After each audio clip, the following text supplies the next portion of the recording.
Coucou, un petit enregistrement aujourd'hui pour cette vidéo du 16e jour où je voulais vous parler de quelque chose qui se nomme la présence versus le présent. Une drôle de vidéo, me direz-vous, mais c'est très important par rapport à tout ce que je raconte depuis quelque temps, en fait. Pourquoi? Parce qu'en fait, être au présent pour le mental, c'est très compliqué. Parce qu'en fait, être dans le présent pour le mental, c'est ne pas se projeter dans le futur, c'est ne pas regretter ou penser au passé. Ce n'est pas forcément être dans le jugement, parce qu'en fait, le jugement est issu d'une, réflexion, voire d'un ruminage.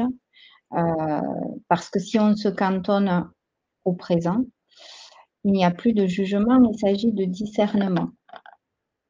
Donc là, dans ces cas-là, le mental va faire son job, à savoir rester dans sa place de serviteur zélé, de discernement, de ce qui est bien pour moi pour l'instant, ce qui est pas bien. Est-ce que j'ai besoin de pleurer? Est-ce que j'ai besoin de crier? Est-ce que j'ai besoin d'affirmer ma place? Est-ce que j'ai Là, on est dans le discernement au présent. Et on est aussi dans la présence parce qu'on est, un peu comme, les grands, maîtres d'arts martiaux qui sont dans cette concentration et dans le fait d'être dans une, pas une attente, mais juste quelque chose qui reste, conscient que tout peut arriver, mais pas avec une peur, juste en étant: «OK, ma vie se présente maintenant, telle qu'elle est maintenant, je l'accueille telle qu'elle est, les émotions viennent, passent, reviennent, repassent». Là, si ça repasse, c'est qu'il y a besoin de calmer un peu peut-être des projections par rapport au passé ou au futur. Mais ce présent, il est compliqué à faire pour le mental et en fait, c'est en cela que réside le vrai job du mental. C'est là où on sera le plus indulgent, c'est là où on sera le plus agissant, c'est là où on sera le plus dans la présence parce que dans le oui, bien sûr, c'est ce que je suis en train de dire. C'est là où on sera le plus dans la compréhension de ce qu'on est en train de faire, de donner du sens à nos actions, de donner du sens à nos émotions et on goûtera pleinement toutes les parties que nous donne l'expérience en cours, en fait, parce qu'on sera dans la présence, parce qu'on sera présent, dans le présent. C'est très compliqué pour le mental. C'est pour ça que c'est intéressant les méditations parce que ça nous oblige, qu'elles soient actives ou passives, enfin passives, je veux dire, assises, et cetera, sans mouvement ou couchées. C'est parce qu'elles nous obligent à nous centrer sur nous. Sur notre corps, sur les sensations, sur le présent et c'est en ça que c'est un très bon exercice pour le mental qui, du coup, comprend et goûte de plus en plus à ce que c'est que le non-jugement et le fait d'être dans quelque chose de réactif, de comment dire? S'il y a besoin de bouger, on bougera à bon escient. S'il y a besoin de ne pas bouger, on ne bougera pas à bon escient et c'est en cela que ce travail dans la méditation est intéressant et c'est en cela que cela peut être aussi appliqué au quotidien, tous les jours, même quand on est actif.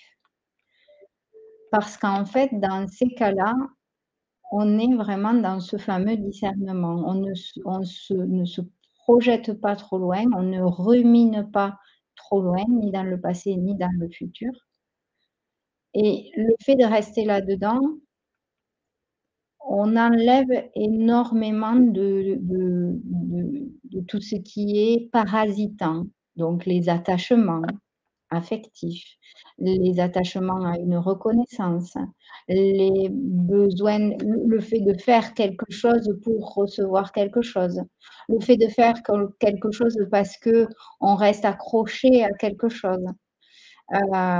Et cette présence, en fait, elle est vraiment guérisseuse et pourtant pour le mental, c'est super compliqué, surtout à mettre au quotidien.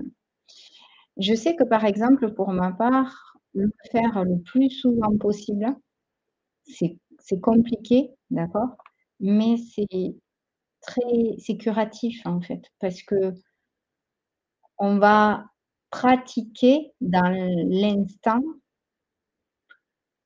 la douceur dont on a besoin, l'accueil dont on a besoin, la compassion dont on a besoin et on va revenir à quelque chose de simple où le mental ne va pas se perdre en stratégie, en conjecture, et donc ça va être quand même très reposant. Même si au départ ça fait peur parce qu'on a peur de ce vide intérieur et on a peur, de rien trouver, de ne pas se suffire à soi-même.